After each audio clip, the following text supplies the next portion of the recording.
Hello and welcome to In the Court of the Wenton King. We're into the 200s now. We finally reached it, and we're just going to review more albums. If you want to buy us a coffee, you like our reviews, check out our Patreon at Wenton King. Patreon.com/Wenton King. Don't just type Wenton King, that won't work. We've got several things we put up there that we can achieve. There's $75 if we get subscription, $75 a month. We'll get the red box set. Yes, that's the one you haven't which I haven't got. I've got all the box sets, obviously, but I haven't got them. And then we'll review all the King Crimson box sets. Flipping heck. It's quite an undertaking for Sam, isn't it? I'm going to love that. It'll take about 2 years. I actually tweeted at the week during the week while I was listening to Thrack. I was listening to one of the CDs, and I said, listening to the box set of Thrack is like listening to a Greek myth that you don't quite understand. Every single retelling throughout the ages. What does this mean? And then years later there'll be interpretations of, well, what did he mean by that? I think what other levels we've got? $100. Oh, we'll go through our back catalogue and turn them into podcasts. We've had a few requests for that in the past.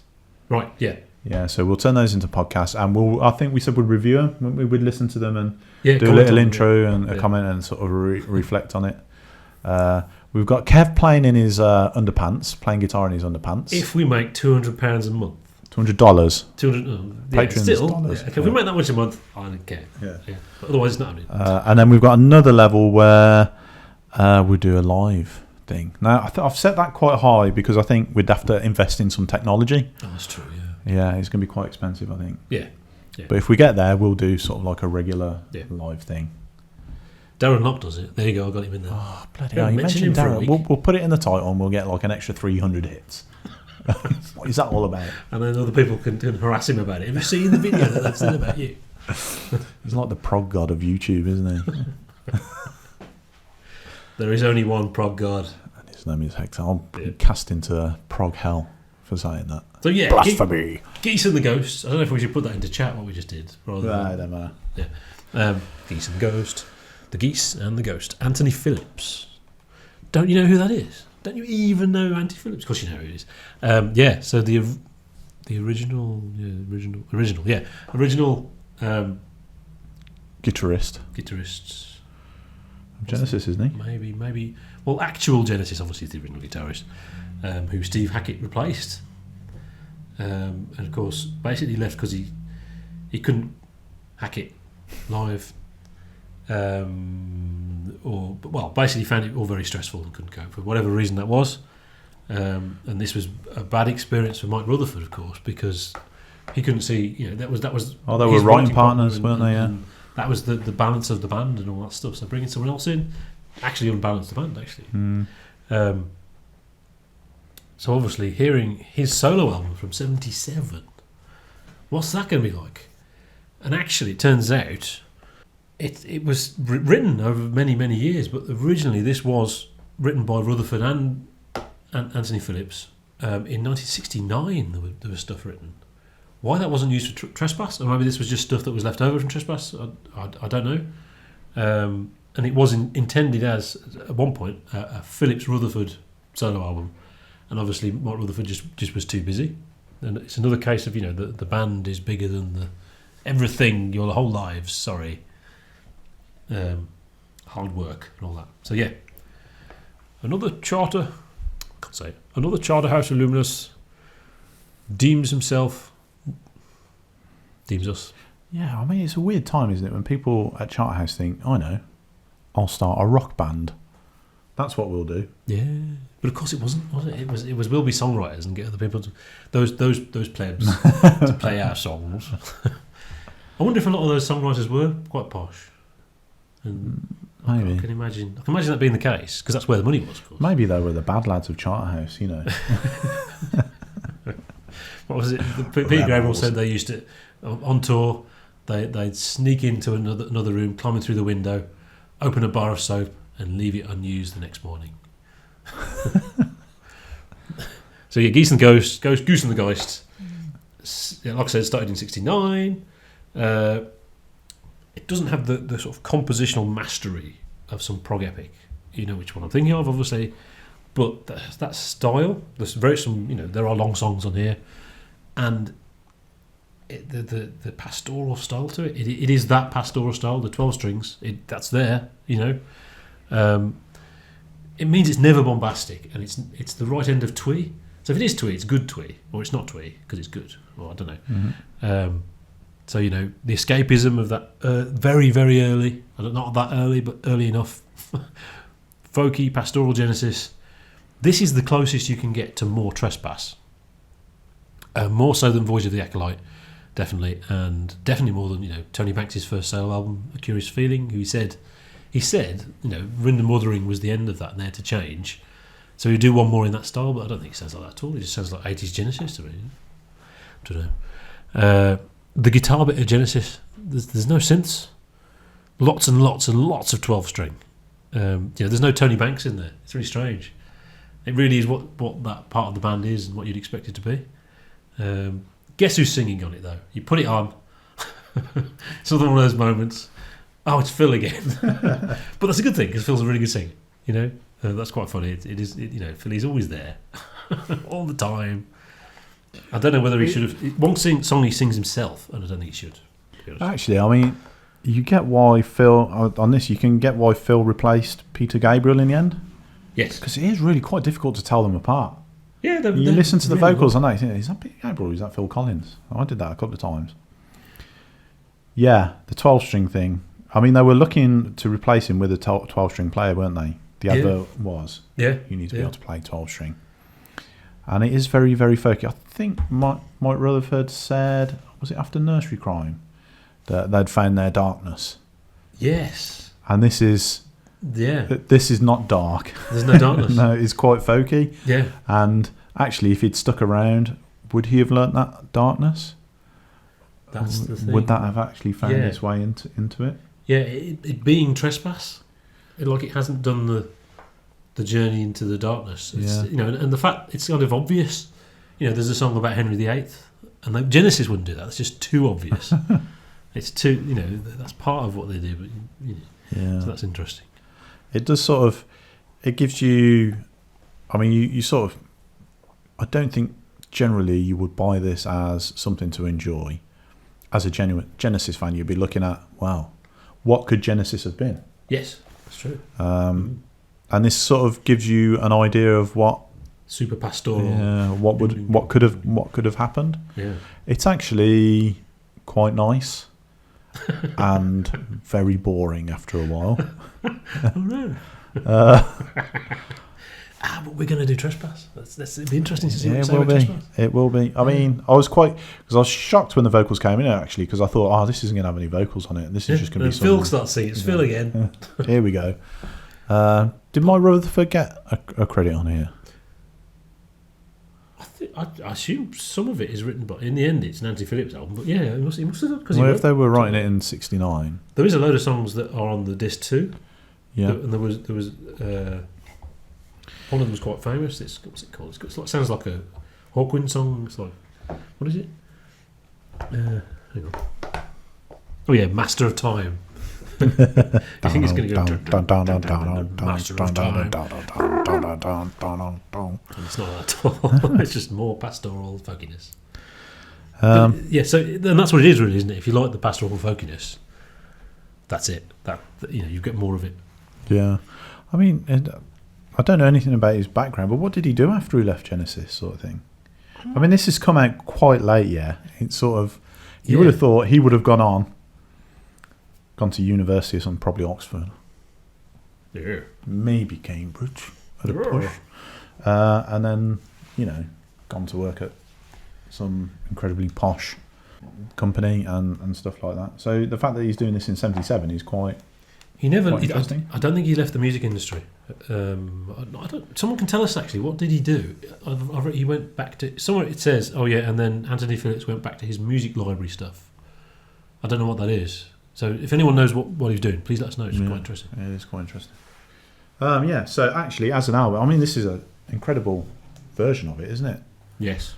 I mean, it's a really nice that someone sent us. Yeah, it's the 3-disc version. It's awesome. That's amazing. Not everyone gets a 3-disc version of their album. Yeah. You got a 5-1 version, you got the bonus disc, and you got the original album. Yeah. The track list comes up wrong on the media player because the names of Henry VIII thing come up as individual tracks. So the rest of the songs are called Lute Chorus and Henry Goes to War and all that. Interesting. That's not interesting at all. Is it? Sorry. It's incredibly nerdy. The songs are wrong. This is one of the reasons that Trick of the Trail is so Trick of the Trail. This is one of the reasons that Trick of the Trail is so Tony Banks heavy, in that Mike Rutherford at that point after the Lamb went back to trying to work on this as if while it was still going to be a Banks, a Phillips Rutherford album, and you can understand that after the Lamb, the intensity of the Lamb, to want to go back to the pastorally, which had disappeared from the Lamb. Yeah. You can understand that, but that meant Tony Banks completely dominates Trick of the Tail, which is a shame. Yeah. Did I like that one? I don't think I liked that one, did I? No, that's the one. That's the one I gave away. No interest in it at all. Yeah. We've got performances by Phillips and Rutherford, and Phil obviously is on there, only singing, not drumming. Interestingly, and there's also family members of other Genesis people for some reason. So you've got Steve Hackett's brother on flute, who also played on Voyage of the Acolyte around the same time. That's so strange, isn't it? Yeah, a bit later, yeah. And also, oboe is by Rob Phillips. So I assume that's his brother. I was like, I don't know. So Steve Hackett had absolutely nothing to do with him before. I mean, he's his replacement, Probably didn't know him. Yeah. And yet there's some link there being created. Obviously kept quite close to the band. Yes. It's like they all know each other and stuff, go to the pub. Mm. The question is, why? I can understand what you said about Mike Rutherford wanting a change of direction after the Lamb. Yeah. To release some neurons that are probably all tight and stuff like that. Yeah. But why does he want to do it? He's turned his back away. Is he saying, I made a mistake, I should have stuck around, or is he trying to launch his own career? Because, Yeah, it's a shame. It looks like it's not that he didn't want to do it, he just felt he couldn't cope. Yeah. At the time, and he was stressed, and it's the posh thing again of being self-critical. It's the Arnold Rimmer effect. Maybe that set yourself up to find. It's something he says. 69, 70, he was listening to a lot of classical music and sort of had an epiphany about his own ability and just how limited he was as a pop guitarist, and how much scope there was for being a musician, and maybe that was part of the reason he realised you realise your own limitations. You realise how roughly you play everything. It can be very off-putting. Maybe that was one of the things that put him off. It's also very important that he has sort of perspective. He's self-aware enough to write the thing that he can do. Yeah, but also there's a sense that kind of attitude holds a lot of people back. Yeah. There is looking at something and it's not perfect, therefore I can't release it. Those people are either do the best thing ever, or they can never or they never get anything out, or they ruin it. Yeah, by trying to make it perfect. Yeah. There's probably 2% of people who think like that actually get stuff out, and it tends to be very good. The people who actually get on with it and just release it tend to be a little bit rough around the edges, and most people can't. They don't hear it because they're not professional musicians. It's a sort of it's a musician thing that you're listening to, and it's the Aussie effect. Yeah. And he's just trying to sing, and it's fantastic, and he's terrible at the same time. It's weird, Like I said, the Henry VIII thing is a bit obvious, so it's kind of generic, that thing, which is strange, and but it's a lot more tasteful than Six Wives of Henry VIII. This is not Rick Wakeman. There's none of that there, the fusioniness which came in, which wasn't around 69, 70. Well, yes, it was, because it was, but when people started doing it, so you don't get that. You don't get none of that. Even though it's in 77, because it was written all that time, and there's no cinema show. There's nothing like that. There's some real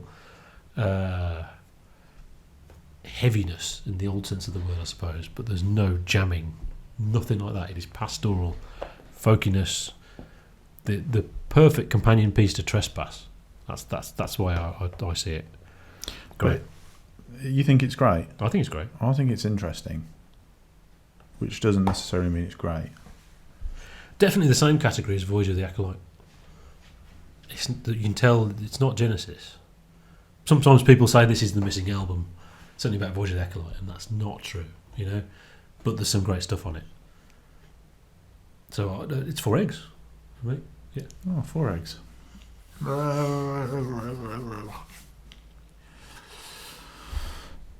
Oh man, 3 eggs is going to be so obvious. Why are we always 1 egg? One day I'm going to say something which is 2 eggs away from what you say. Yeah. But it's not today. It's going to be 3 eggs. Well, yeah. Well, we so rarely do we give anything 2 eggs. Didn't I give Bruce Dickinson 2 eggs? Yeah, and I agree with that. and the first Prodigy album, we both gave 2 eggs. And next week, Bananarama. Bananarama. So yeah, there you go. Geese and the Ghost. Thanks very much for sending it me. I like it. He doesn't. I like it. Great. Oh, I think it's a great album, box set sort of thing. Yeah. There's a luxury box set of it as well. And you know, I mean, I listened to it and it was pleasant enough. It was just a bit too light for me. I think my ears have been tuned into heaviness over the years. I think you are in the heavier thing than me, aren't you? And never used to be like that. But I mean, well, you used to, you know, you came from Metallica and Guns N' Roses, and I came from 70s. So I came from Sabbath and Deep Purple. I prefer Sabbath to Guns N' Roses or Metallica. You do now, yeah. Yeah, but though, Guns N' Roses is muddying the waters a bit, but Metallica is heavier, you know. So I'm more attuned to the softness and the folkiness. Yeah, okay. Cool. So, thanks very much for sending it us. Yeah. Check out our Patreon if you want to buy us a coffee. Patreon.com, Wenton King. What are we doing next week? That's a good question, that is. Because this wasn't a request. This was someone sent us this. Yeah. So thanks very much for that. But next week we should do a request from our Patreon. So what will it be? I don't know. Shall I just quickly put the beards on?